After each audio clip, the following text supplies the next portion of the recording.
हिंदू वाला बयान और संसद में घमासान। जी हां, संसद सत्र के 6वें दिन लोकसभा राज्यसभा दोनों ही सदनों में जमकर हंगामा हुआ। राष्ट्रपति के अभिभाषण पर धन्यवाद प्रस्ताव पर चर्चा के दौरान लोकसभा ने नेता प्रतिपक्ष राहुल गांधी को मौका दिया। राहुल गांधी ने केंद्र सरकार पर इस दौरान जमकर निशाना साधा। राहुल गांधी ने भाजपा को हिंसा करने वाली पार्टी बताया। प्रधानमंत्री मोदी ने खड़े होकर इसका विरोध किया।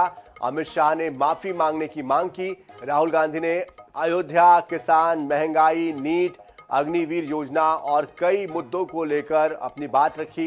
राहुल गांधी लोकसभा में शिवजी की तस्वीर लेकर पहुंचे और शिवजी की तस्वीर वो दिखाना चाह रहे थे, जिससे उन्हें स्पीकर ने रोका।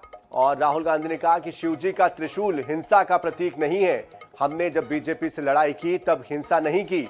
हिंदू हिंसा नहीं फैला सकता। बीजेपी 24 घंटे नफरत हिंसा और हिंसा ही करती है। वहीं राहुल गांधी के इस बयान पर गृह मंत्री अमित शाह ने पलटवार किया। अमित शाह ने कहा कि राहुल को पता नहीं है कि करोड़ों लोग गर्व से अपने आप को हिंदू कहते हैं। आप हिंसा की बात करते हैं। हिंसा की भावना को भरे सदन में किसी धर्म के साथ जोड़ना गलत है। राहुल गांधी को माफी मांगनी चाहिए। हालांकि राहुल गांधी ने यह भी कहा कि हिंसा से उनका मतलब था बीजेपी और आरएसएस से, और इस बात को लेकर उन्होंने आगे कहा कि पूरा भारत ऐसा नहीं है, सिर्फ हम आपके इस दल की बात कर रहे हैं, आरएसएस की हम बात कर रहे हैं। हालांकि इस पर फिर भी हंगामा मचा रहा। तो राहुल गांधी ने कई सवाल आज खड़े किए हैं, सत्ता पक्ष पर कई निशाने साधे हैं और जमकर वार पलटवार का दौर सदन की कार्रवाई में चलता रहा। खूब गर्मा गर्मी हुई, गहमा गहमी हुई। इस बीच कई बार स्पीकर को भी सत्ता पक्ष ने अपने लिए संरक्षण देने की मांग की, तो वही सत्ता पक्ष के लोगों ने तथ्यों के आधार पर नेता विपक्ष को अपनी बात रखने की सलाह दी। और आज के इस सदन की कार्रवाई को लेकर हमारे साथ बात करने के लिए कांग्रेस के राष्ट्रीय प्रवक्ता सुरेंद्र राजपूत जी जुड़ चुके हैं। सुरेंद्र जी, आज राहुल गांधी का एक नया अंदाज देखने को मिला है, लेकिन विपक्ष का यह आरोप है कि जिस तरह से हिंदू वाला उन्होंने जो बयान दिया है उसको लेकर उन्हें माफी मांगनी चाहिए। इस पर आपकी क्या प्रतिक्रिया? भाई, धर्म के जो ठेकेदार थे श्री राहुल गांधी जी ने उनको धर्म का असली मर्म सिखा दिया, उसी में वो परेशान है। क्योंकि अब तक वो धर्म के मर्म को डिस्टॉर्ट करके लोगों के सामने रखते थे। उन्होंने प्रभु शिव की बात करी।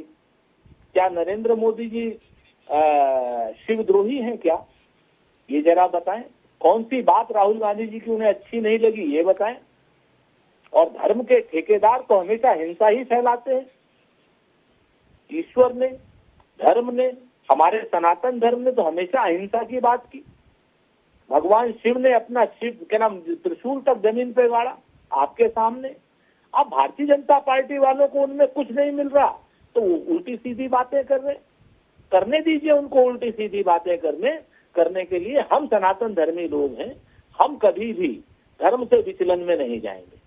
सुरेंद्र जी हमारे साथ बने रहिएगा, क्योंकि हमारे साथ बीजेपी से प्रदेश के उपाध्यक्ष डॉक्टर चिंतामणि मालवीय जुड़ चुके हैं। डॉक्टर चिंतामणि मालवीय, आज जिस तरह से सदन में जो कार्रवाई हुई और नेता प्रतिपक्ष के तौर पर राहुल गांधी जी ने जो बातें कही है, खासतौर पर हिंदू धर्म को लेकर जो बातें कही है, उस पर क्या कहेंगे आप? क्या प्रतिक्रिया है आपकी इस पर?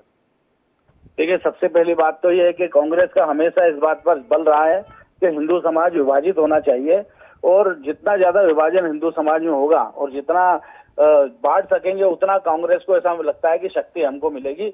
और इसलिए कांग्रेस ने कभी भी हिंदू एकता की बात नहीं की, हमेशा हिंदू मुस्लिम एकता, हिंदुओं को भ्रम में रखने के लिए हिंदू मुस्लिम एकता की बात की। उन्होंने ये मुसलमानों को नहीं सिखाया कि हिंदुओं के साथ एकता रखे, हिंदुओं को सिखाया कि मुसलमानों के साथ एकता रखे। ये हमेशा उपदेश देते रहे। और जहां तक सिख अस्मिता का सवाल है या सिख पहचान का सवाल है, तो कांग्रेस की हमेशा कोशिश रही है, इन्होंने तो भिंडरा वाले को उठाया। ये वस्तुतः राहुल गांधी का वक्तव्य इंदिरा गांधी की उस कोशिश से बिल्कुल अलग नहीं है, जो अकाली दल को डोमिनेट कराने के लिए उन्होंने भिंडरा वाले को आगे करने का काम किया।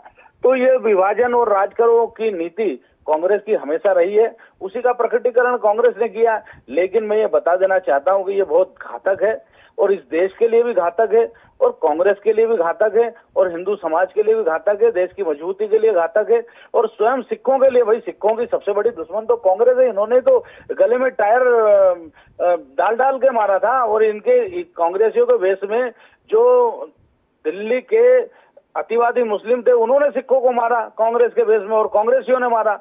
तो ये किस मुंह से ये बात करते हैं? और राहुल गांधी जी को हिस्ट्री पढ़ना चाहिए, उनका ज्ञान बहुत बच्चों की तरह का ज्ञान है, उनको इतिहास पढ़ना चाहिए। और सिखों का 500 साल का जब इतिहास पढ़ेंगे तो उनको समझ में आ जाएगा कि कौन हिंदू है और कौन नहीं है, और सिख क्या है और हिंदू क्या है, ये समझ में आ जाएगा।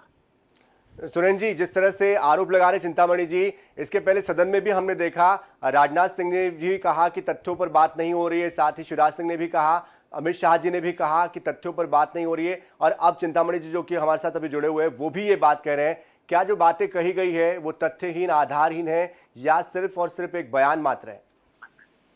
देखिए, चिंतामणि जी बड़े अच्छे इंसान हैं बेचारे, और कहेंगे तो कहेंगे क्या।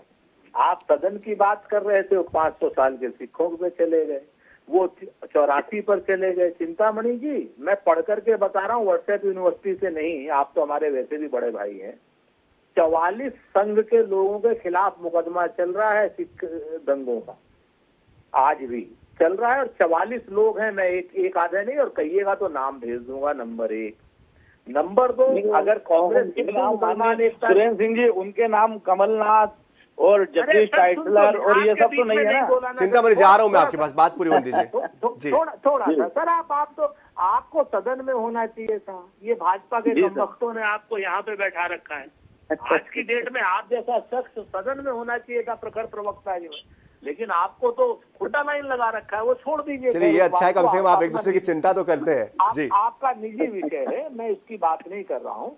मैं तो चाहता हूँ कि आप जैसे लोग सदन में जाएं, लेकिन टिकट ही नहीं देती भाजपा। दूसरी बात जो मैं आपसे कह रहा था कि आपने अनजाने में ही सही बात तो अच्छी कर दी, बिल्कुल सही बात कह रहे हैं कि हम हिंदू एकता की खाली बात नहीं करते, सनातन धर्म तो एक है, हम तो हिंदू मुस्लिम सिख ईसाई एकता की बात करते हैं, इसमें कौन सी बुरी बात करते हैं। अगर आपको लगता है कि हिंदू मुस्लिम एकता की बात नहीं करनी चाहिए, तो आप भी मतलब गिरिराज सिंह से वीजा ले लो और पाकिस्तान चले जाओ।